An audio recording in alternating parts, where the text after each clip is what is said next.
Last week with the 20-somethings.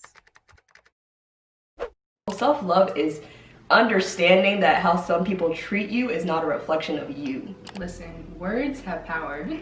So I think for me, it's very important that I try to be compelling with my word. I hold myself to a very high standard, so it's just really difficult for me to sometimes to extend the same grace that I give others to myself.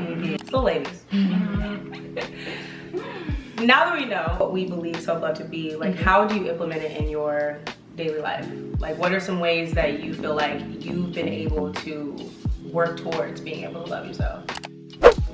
I think for me, I'm always thinking about everybody except for myself. And so actually last week I heard somebody say actually think about your needs and meet them directly. So if you're hungry, don't say I'm gonna eat after I get this done. Eat now, meet your needs. And the more you actually realize that you can meet your needs, the better off you are, because you're not relying on anybody else. Because you're training yourself to believe that I can meet my needs, I love myself enough to do X, Y, and Z.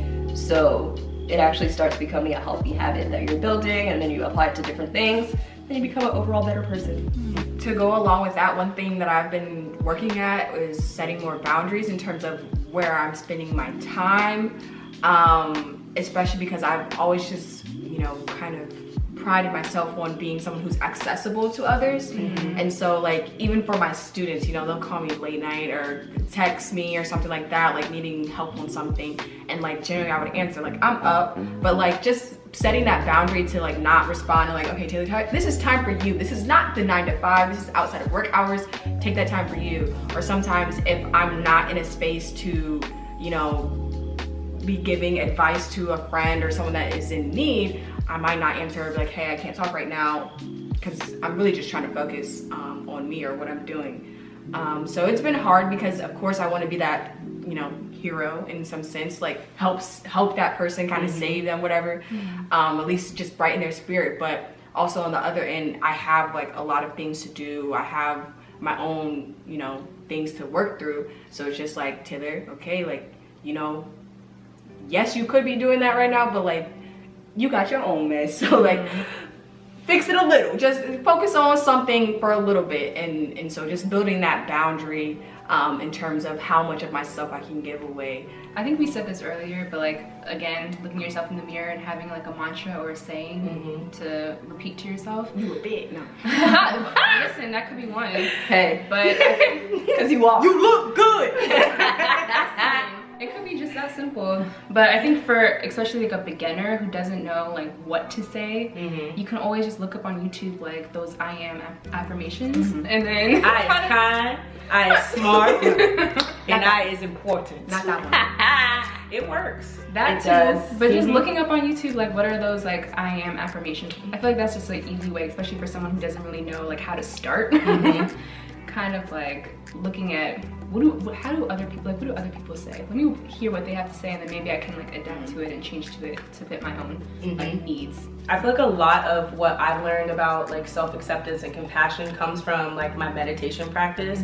I feel a lot, yes, a lot of kind of subjects and practices that you learn there kind of directly relate just to how you think about yourself. Like you said, it's the one time, or meditating is a time where you are alone with your thoughts, and a lot of the time those are where your thoughts are what shape how you feel about yourself. And so meditation is literally mastering the art of being able to intentionally think. And so when you can take that time to intentionally think about yourself in a loving and kind way, it starts there. So just being able to, yeah, like you said, if you need a starting place, start with meditation practice and just sitting alone with yourself and seeing how that feels at first, and then kind of building and seeing what you need to be able to heal your inner child.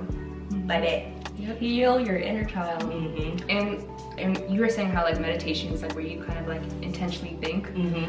So as a Muslim, I pray 5 times a day, and I feel those prayers really do help me recenter myself. I don't know, makes you realize that things that you worry about sometimes just aren't that big of a deal, or shouldn't take up so much of the space in your head. Right. So I think that really does help me recenter myself and kind of be more calm and kind of think of the bigger picture. Wow, listen, this life isn't gonna last forever. So kind of brings back to you really don't have to put so much thought or energy into something that isn't as significant. I think faith is a big thing. Just kind of with God, spending time with God and understanding your purpose and your calling. When you see certain things, you're just like, bro, I'm gonna be mad for 5 minutes. I can make it 30 days. Like, is it worth it? Is it gonna help me still be a light to this person, or still, like, is this gonna ruin our relationship if it's beating me? Like, is it worth it? So I think that's a big thing, like being alone with your thoughts, and then not running away from discomfort, because it's not gonna look good. Like, I think that social media paints this picture that it's literally gonna look great.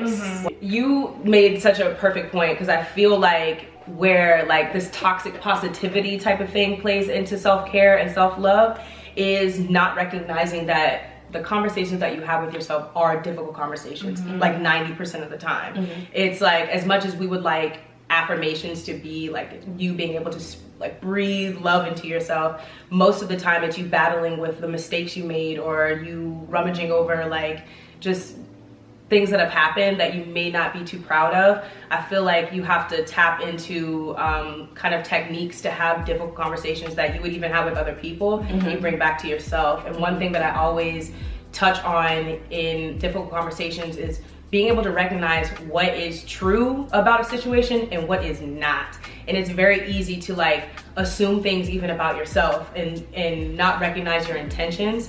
And so the same respect or the same room that you would give for somebody else to make a mistake in your life is the same thing you need to do for yourself. Recognize your intentions, recognize what's true about something, recognize what fear you have about what a certain situation or mistake or action says about you. And I feel like a lot of people, when they make mistakes, that's the biggest thing, this fear about this is now me, this mistake means this about me, and just recognize what is true, what is not, and being able to move on from there. Yeah, and I feel like, I think it's important to like set a time where you're like, okay, this is where I'm gonna think about this.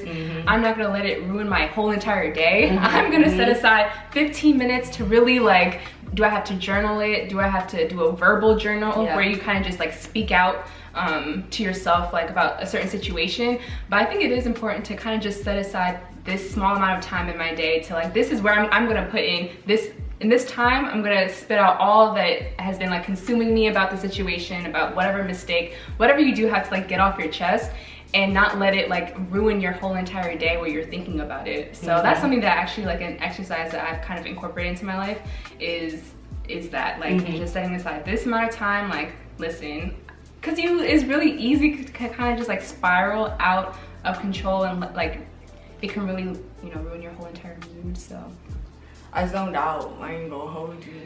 damn, we really aren't spitting like how we thought we were. No, like I was We're not. That's We not not. what it is. We not giving. We're not even. We not giving. Y'all need to meet yourselves with some self-love right now, because you're too paranoid about how people are gonna receive it. Yes. You're speaking from Oh, the no. heart right now, period. I So was that's speaking- that's all that should matter. I was speaking from the heart, but I can't lie. My brain is in self-judgment mode right now. Yeah. It is. It just is. It is. It is. And Yours too? Of course.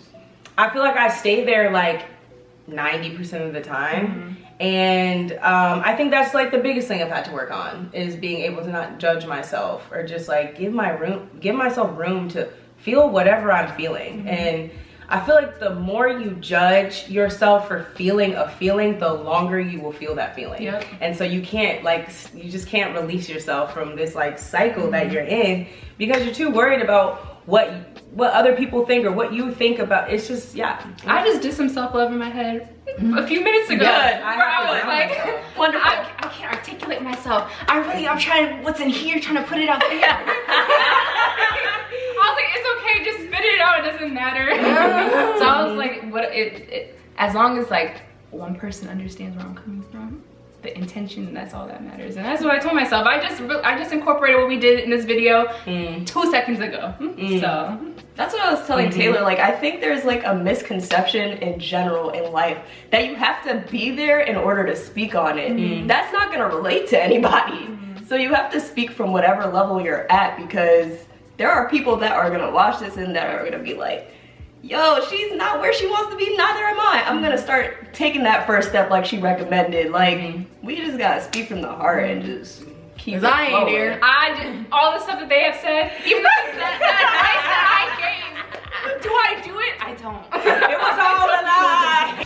Guys, it was all a lie. She lied. You got it. If you just think about how much capitalism has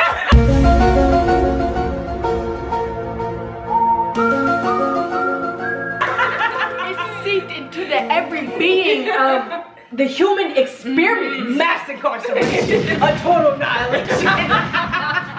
Climate change. Bro. Oppression. No, but it's serious. That No, be it making me is. feel bad about It's myself. Yes, it just. What? That's because self-worth is tied to productivity and all that stuff Yeah, that I was yeah, saying yeah. earlier. Yeah. It's like, no, and that's something that we need to change. I cannot work for the man no more. Tear it down. Is it too dark? Are we too like cynical? No, I feel like the people need to hear some realness, some authenticity, because we would be frauds if we were like, yeah, here's how to love yourself. Like we're Meanwhile, experts. like, right, we're not experts. Like, I think that's what's missing, honestly, is like people just, yeah, that's what you do, da da da da da, and then people get the perception that they are doing it and they need to be on that level, and it continues that cycle. You don't gotta be on that level. I think the title of this video should be an honest conversation about self-love. Okay. Yeah. Okay. That should have been from the beginning, bro. That's what it should have been. An honest conversation about not, like, self-love. What does self-love mean to you? How do I love myself? Like, I don't. So I light my candle, I put my bonnet on, and put that Netflix on the TV. yes. So don't let these ring lights fool you. we get there.